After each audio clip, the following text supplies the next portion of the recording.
Concordia, I welcome this motion as I believe it symbolises the rising awareness among the public and growing discontent with the state of industrial relations in this country. One positive result from the recent nurses' strikes was a huge nationwide display of support for public workers and the struggle for better paying conditions. We must now give them, the nurses, the space to see whether they agree with the recommendations of the Labour Court and to allow that to happen. But I hope to see that some of that public display transfer onto a much deserving group of workers who every day shoulder our National Health Service by providing the necessary frontline medical supports. And I believe it will be a lot easier dealt with than the nurses' strike as well. I'm talking about the ambulance crew members under the National Ambulance Service Representative Association, NASRA, who have planned strike action for the ambulance personnel branch of the PNA due to take place this Friday. Currently, as it stands, emergency medical technicians who are members of NASRA are not recognised by the HSE, while SIPTU, Unite and Forza are officially recognised by the state agency. There is already a large cohort of workers signing up to the union, with over 500 staff represented as part of the Psychiatric Nurses Association.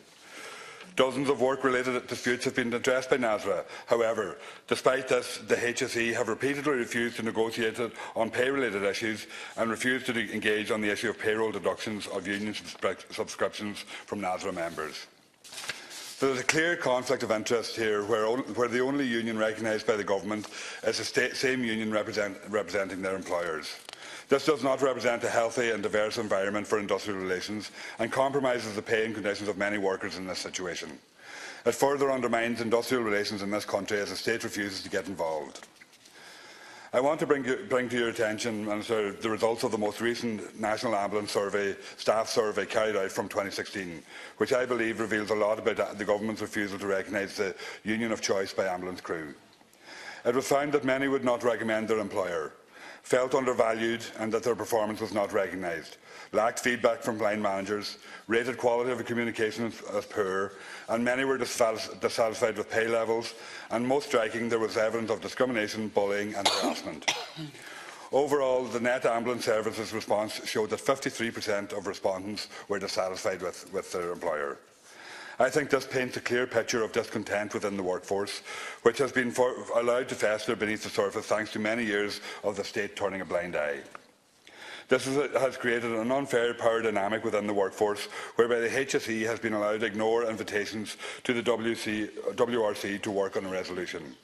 The HSE has also repeatedly refused to enter talks with the Psychiatric Nurses Association, using established dispute mechanisms to avoid further escalating action. But ambulance personnel represented by the PNA want you to know that this dispute will not go away. NASRA has grown and continues to grow in public support within this House and outside it. The power dynamic needs to shift.